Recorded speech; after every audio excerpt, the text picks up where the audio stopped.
جی S herbal wholesale Ayurvedic ادویات کا قابل اعتماد مرکز۔ تجارت کے خواہش مند حضرات کو ہم مکمل ٹریننگ دیتے ہیں۔ ہمارے ساتھ تجارت کر کے بھرپور پیسہ کمائیں۔ علماء کرام، حفاظ، ڈاکٹرز اور میڈیکل والوں کے لیے خصوصی رعایت۔ تفصیلات کے لیے ابھی رابطہ کریں۔ ری نوٹ ویلنیس نووا داد، کھاد، کھجلی، فنگل انفیکشن اور اس کے علاوہ بڑی بیماریوں کا بھروسہ مند علاج۔ ری نوٹ اس نووا ایک لاجواب دوا۔ تفصیلات کے لیے ابھی کال کریں۔ بسم اللہ الرحمن الرحیم۔ الحمد للہ رب العالمین، والصلاة والسلام على خاتم الانبیاء والرسل محمد ابن عبد اللہ الامین وعلى آلہ وصحبہ اجمعین، اما بعد فاعوذ باللہ من الشیطان الرجیم، بسم اللہ الرحمن الرحیم۔ ومن يبتغي غیر الاسلام دینا فلن يقبل منه وهو في الآخرة من الخاسرین۔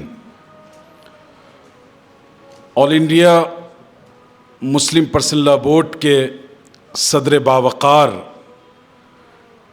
اور تحفظ شریعت کے سب سے معتبر کارواں کے روح رواں اور میر کارواں حضرت مولانا خالد سیف اللہ رحمانی صاحب اس خطہ مرہٹوارہ کے ممتاز عالم دین اور امیر شریعت حضرت مولانا معیز الدین صاحب دامت برکاتہم نہایت فعال اور متحرک پرسنل لا بورڈ کے رکن رکین حضرت مولانا محفوظ الرحمن فاروقی صاحب اور نہایت ادب اور سلیقہ اور تہذیب و شائستگی کے آمیزے سے تیار ایک زبان اور ایک شخصیت حضرت مولانا عبدالرشید مدنی صاحب، پرسنل لا بورڈ کے موقر رکن جناب مولانا فلاحی صاحب، دیگر شرکاء اور حاضرین۔ اورنگ آباد کی یہ سرزمین بہت سی خوبیوں کی حامل ہے، اور سب سے بنیادی بات، پرکشش بات یہ ہے کہ ایک طرف یہاں شاہوں اور شہنشاہوں کی طاقت و شوکت کا اظہار تھا، اور دوسری طرف بزرگوں اور درویشوں کی روحانیت کا یہاں سے ظہور تھا۔ یہ جو امتزاج ہے اورنگ آباد کا، یہی اصل میں ہماری اس دعا کا خلاصہ ہے، ربنا آتنا فی الدنیا حسنہ وفی الآخرۃ حسنہ وقنا عذاب النار۔ حاضرین گرامی، آل انڈیا مسلم پرسنل لا بورڈ اس ملک کا سب سے موقر اور معتبر کارواں ہے۔ وہ ایک ادارہ نہیں بلکہ بہت سے اداروں کا ایک گلدستہ ہے۔ اس ادارے پر مسلمان جتنا شکر ادا کریں اور اللہ کی اس نعمت پر جتنا فخر کر سکیں وہ کم ہے۔ ہم نے بر صغیر کے مختلف ملکوں اور یہاں سے لے کر افریقہ تک کے مختلف ملکوں کا دورہ کیا اور پڑوسی ملک بھی گئے۔ یقین جانیے پوری دنیا کے مسلمان ایک ایسے ادارے پر رشک بھی کرتے ہیں اور حسرت کی نگاہ سے دیکھتے ہیں۔ وہ ادارہ جو مسلمانوں کے اتحاد اور یکجہتی کا عنوان ہو، وہ ادارہ جس نے اس ملک میں تعصب، تنگ نظری، اختلاف و انتشار اور ایک دوسرے سے لڑنے جھگڑنے کے ماحول کو ختم کیا اور ایک صف میں محمود و ایاز بن کر، اللہ کے بندے بن کر بیٹھنے کا سلیقہ عطا کیا۔ پرسنل لا بورڈ کی تاریخ اور اس سے پیشتر جو صورتحال تھی، اس پر اگر آپ نگاہ ڈالیں تو اندازہ ہوگا کہ جہاں مسلکوں کی دیواریں اتنی بلند کر دی گئی تھیں کہ کسی مسلم بھائی کی آہ تک سنائی نہ دیتی تھی، جہاں فرقہ بندی کی بنیادوں کو اتنا مضبوط کر دیا گیا تھا کہ لوگ اپنی چوہدی سے باہر دیکھنے کو تیار نہیں تھے، جہاں کلمہ کے وقار کو ختم کر دیا گیا تھا اور مسلک و مشرب کے کلموں کو سب سے زیادہ بلند رکھا گیا تھا، اس دبیز تعصب اور تنگ نظری کی چادر کو اور اس غبار کو ختم کر کے کلمہ لا الہ الا اللہ اور محمد الرسول اللہ صلی اللہ علیہ وسلم کے سائے تلے پوری امت کو پوری طاقت اور توانائی کے ساتھ اگر کسی نے جمع کیا تو وہ آل انڈیا مسلم پرسنل لا بورڈ ہے. یہ معمولی کام نہیں، کارنامہ ہے، اور اگلی نسلیں اس کو یاد کریں گی. آل انڈیا مسلم پرسنل لا بورڈ کے سابق صدر حضرت مولانا فقیہ النفس قاضی مجاہد الاسلام قاسمی رحمہ اللہ ہمیشہ کہتے تھے کہ میں ایک ایسے گھر کی تعمیر کرنا چاہتا ہوں جس میں ہر کلمہ گو کے لیے گنجائش ہو. یہ وہی گھر ہے، یہ وہی در و دیوار ہیں کہ جہاں بغیر کسی بھید بھاؤ، تعصب و تنگ نظری کے ہر کلمہ گو کے لیے تمام تر دروازے کھلے ہیں، اور پورے عزت و وقار کے ساتھ ان کی آئیڈینٹی اور ان کے امتیازات کے ساتھ ان کو یہاں جگہ دی جاتی ہے. یہ سب سے معتبر اور قیمتی اثاثہ ہے اس امت کا ہندوستان میں. یاد رکھیے، اپنے منفی تبصروں اور سوشل میڈیا پہ چلنے والے ڈسکورسز کے ذریعے سے اپنی اس طاقت اور توانائی کو کمزور مت کیجیے. انسانوں کا کارواں ہے، غلطیاں اور کمی اور چوک ہوگی، یہ اللہ کا فیصلہ ہے کہ کوئی انسانی کام کمی اور کجی سے محفوظ نہیں ہوگا. آپ انہیں فرشتوں کی نگاہ سے نہ دیکھیں، لیکن اپنے وہ ہوتے ہیں جو کمیوں کو نظر انداز کرتے ہیں. قابل اصلاح ہو تو شخصی طور پر اس کی اصلاح کرتے ہیں، لیکن اسے نقصان نہیں پہنچا سکتے، اور اس کشتی میں ایسے قدغن نہیں لگائے جا سکتے، ایسے نقب زنی نہیں کی جا سکتی کہ یہ پوری کی پوری کشتی ڈوب جائے اور امت کا یہ کارواں بکھر جائے. دوسری بات، آل انڈیا مسلم پرسنل لا بورڈ، یہ جو لفظ ہے پرسنل لا، یہ کیا چیز ہے؟ دیکھیے، دنیا میں دو قوانین ہیں. ایک ہے کنونشنل لا، جس کو عربی زبان میں القانون الوضعی کہتے ہیں، یعنی عام قوانین جو مختلف ملکوں نے کانسٹیٹیوشنل انسٹیٹیوشنز نے، عدالتوں یا پارلیمان نے قانون بنائے. یہ وہ قوانین ہیں جن کو القانون الوضعی یا کنونشنل لا کہا جاتا ہے. دوسرا قانون ہے جس کو ہم شریعہ لا کہتے ہیں. آج آخر کیا بات ہے کہ ایوان اقتدار میں بیٹھے ہوئے حکمران، گلی کوچوں میں سیاست کرنے والے اور گلیوں کے سیاستدان، یہ سب مل کر اپنا نشانہ قانون شریعت کی طرف سادھے ہوئے. اس کی بنیادی وجہ یہ ہے کہ آج دنیا کی جتنی سویلائزڈ قومیں ہیں، بہت ہی ترقی یافتہ سویلائزیشنز ہیں، ممالک ہیں، یونائٹڈ نیشن اور جیسے ادارے ہیں، ان سب کے پاس کوئی ایسا قانون نہیں ہے جو قانون شریعت کا مقابلہ کر سکے. اسلام نے جو قانونی نظام دیا قانون شریعت کا، اس نے انسان کے 3 الگ الگ زمروں میں اس کی رہنمائی کی. سب سے پہلا زمرہ ہے انسان اللہ کی مخلوق ہے اور اللہ تعالیٰ اس کے خالق اور کریٹر ہیں. ایسے قانون کی ضرورت تھی جو انسان کے رشتے کو اس کے خدا اور اس کے خالق سے درست کرے، اس کو صحیح بنیادوں پر قائم کرے. چنانچہ قانون شریعت کا ایک حصہ ہے جسے ہم عبادات یا ورشپ یا ریچولز کہتے ہیں. یہ وہ حصہ ہے جو انسان کے اپنے خدا اور اپنے خالق اور اپنے پروردگار سے اس کے رشتے کو درست کرتا ہے، اس کے ضابطے طے کرتا ہے، اس کے احکام اور مسائل اور بنیادوں کو واضح کرتا ہے. بتا دیجئے، دنیا کی وہ تہذیب یافتہ قومیں، کیا ان کے پاس ایسا کوئی قاعدہ اور ضابطہ اور قانون ہے کہ وہ خدا کی ورشپ اور عبادت کے لیے کوئی ضابطۂ اخلاق رکھتے ہوں؟ آپ جس ملک میں رہتے ہیں، یہاں ہمارے ایک بڑی اکثریتی قوم ہے ہندو بھائی. آپ کو معلوم ہوگا کہ جو لوگ رام جی کی پوجا کرتے ہیں، راون کے پتلے جلاتے ہیں، وہ بھی ہندو کہلاتے ہیں، اور جو رام جی کے پتلے جلا کر راون کی پوجا کرتے ہیں وہ بھی ہندو کہلاتے ہیں. تو ان کے پاس عبادت کا، ورشپ کا، پوجا کا، وردھنا کا کوئی بھی طریقہ متعین نہیں ہے، اور چند ریچولز ہیں جس کی بنیاد پر پورے مذہب کی بنیاد رکھی گئی ہے. لیکن اسلام نے ہمیں عبادات کا ایک پورا منظم سسٹم عطا کیا جس میں انسان اپنی فزیکلی بھی اللہ کی عبادت کرتا ہے، مال کے اعتبار سے بھی اللہ کی عبادت کرتا ہے، اپنے نفس کو اللہ کے حضور جھکا کر اور اللہ کے سامنے اسے تسلیم خم کر کے بھی عبادت کرتا ہے۔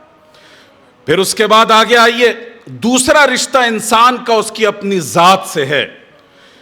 مثال کے طور پر میں بحیثیت انسان کیا کھاؤں کیا نہیں کھاؤں، کیسے کپڑے اور لباس و پوشاک استعمال کروں یا نہ کروں، میری پرائیویسی کیسی ہوگی، پبلک ڈومین اور پرائیویسی میں کیسے زندگی گزاروں گا، یہ وہ ضابطے ہیں جو قانون شریعت اس میں ہماری رہنمائی کرتا ہے۔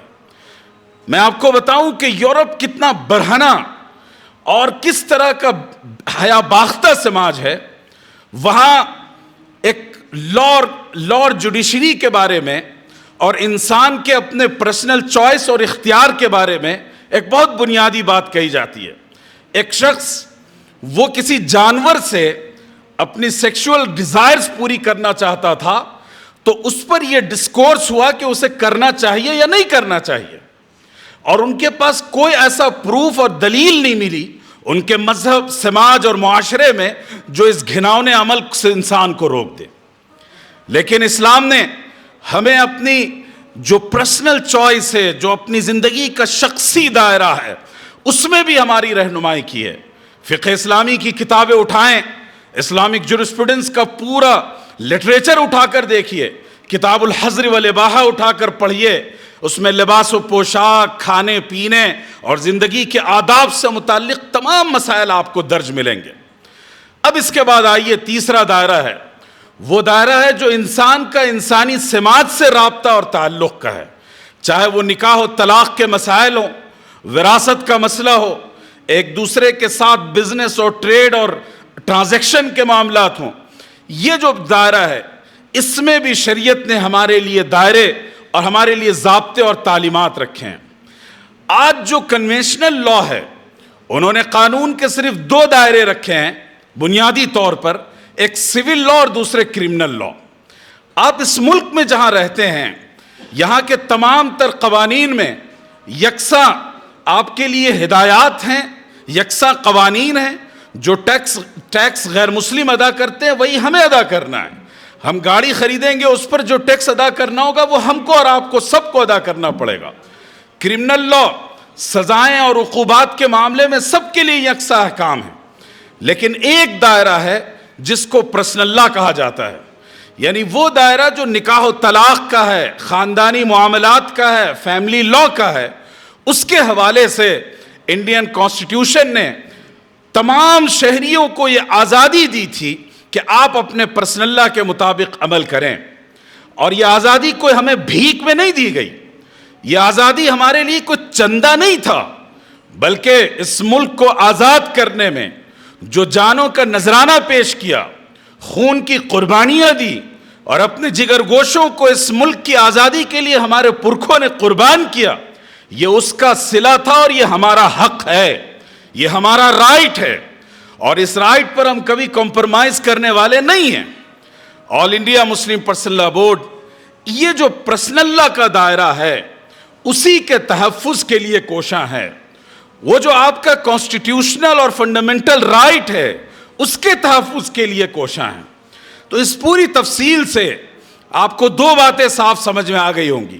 سب سے پہلی بات کہ آج دنیا میں جتنے قوانین ہیں ان قوانین میں صرف قانون شریعت کی یہ خوبی اور خوبصورتی ہے کہ یہ انسان کو کبھی بے راہ نہیں چھوڑتا، یہ انسان کی ہر زندگی کے ہر شعبے میں رہنمائی کرتا ہے اور اسے بتاتا ہے کہ کیا صحیح اور کیا غلط ہے، کسے قبول کرنا ہے اور کسے قبول نہیں کرنا ہے۔ اور اس کے ساتھ ساتھ تو اس کا مطلب یہ ہو گیا کہ قانون شریعت آج کی دنیا میں سب سے زیادہ کمپرہنسو، سب سے زیادہ شامل اور کامل قانون ہے۔ دنیا کا کوئی کنونشنل لا قانون شریعت سے مقابلہ نہیں کر سکتا، یہ طے شدہ فیکٹ ہے۔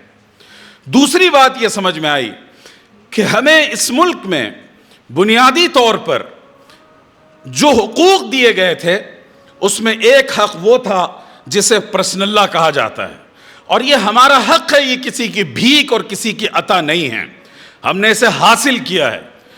All India Muslim Personal Law Board اپنی تمام تر جد و جہد، اپنی تمام تر کوششیں پہلے دن سے آج تک اسی حوالے سے کر رہا ہے کہ اس ملک میں مسلمانوں کے جو پرسنل لاء سے متعلق، قانون شریعت سے متعلق قوانین ہیں، اس کی شیورٹی اور سیکورٹی فراہم کر دی جائے، اور اس پر ڈاکہ نہ ڈالا جائے، اسے چھیڑنے کی کوشش نہ کی جائے۔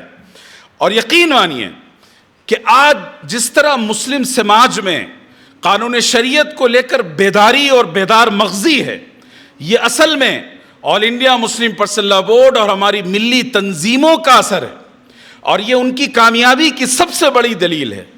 عدالتوں میں جو فیصلے اور مقدمات جاتے ہیں تو عدالت فیصلہ کر سکتی ہے، اسے حق ہے، اس کی آنکھوں پر پٹی بندھی ہے، وہ اپنے حساب سے فیصلہ کرے گی۔ لیکن یاد رکھیے کہ کوئی سماج اگر اپنے حقوق کے لیے بیدار ہو جائے، اس کے اندر وہ اویئرنیس پیدا ہو جائے، یہ اس کی سب سے بڑی کامیابی ہے، کیونکہ وہ ہر سطح پر اپنے حقوق کے لیے کھڑے ہونے کی طاقت اور توانائی اور حوصلہ اپنے اندر پائے گا۔ تو مسلم پرسنل لاء بورڈ کی سب سے بڑی کامیابی یہ ہے، ابھی دیکھیے یونیفارم سول کوڈ کے خلاف پورے ملک سے 70 لاکھ سے زیادہ صرف بورڈ کی طرف سے جو پیشکش کی گئی اور قانونی تحریریں جمع کروائی گئیں، وہ اور آپ کی یہ ریاست مہاراشٹر کی یہ خوبصورتی اور خوبی تھی، اور یہاں کے مسلمانوں کے باشعور ہونے کی یہ دلیل تھی کہ پورے ملک میں سب سے بڑی نمائندگی آپ کی طرف سے ہوئی۔ یہ شعور بیدار کرنا سب سے بڑی کامیابی ہے مسلم پرسنل لاء بورڈ اور اس طرح کی ملی تنظیموں کی۔ دوسری بات، آخری بات یہ ہے کہ دیکھیے بورڈ آج جن حالات سے گزر رہا ہے، اور بورڈ سے آگے بڑھ کر مسلم سماج اور یہ ملک جن حالات سے گزر رہا ہے، اس سے پہلے اس ملک کے معماروں نے یہ تصور تک نہیں کیا تھا۔ اتنی جلدی اقلیتوں، مائنورٹیز، کرسچنز، بدھسٹ اور جناب سکھ، ان سب کمیونٹی پر ایک برہمنواد کی چھاپ پڑنے والی تھی، اور ان کو پورے حقوق سے محروم کیا جائے گا، اس طرح نہ ہمارے پرکھوں نے سوچا تھا، نہ ملک کے معماروں نے ایسا خیال کیا تھا۔ تو یہ سب سے نازک وقت ہے۔ ایسے موقع پر وہ کارواں جس کا وہ کشتی جس کا اپنا ناخدا موجود ہو، اسے کسی اور کی طرف نگاہ کرنے کی ضرورت نہیں ہے۔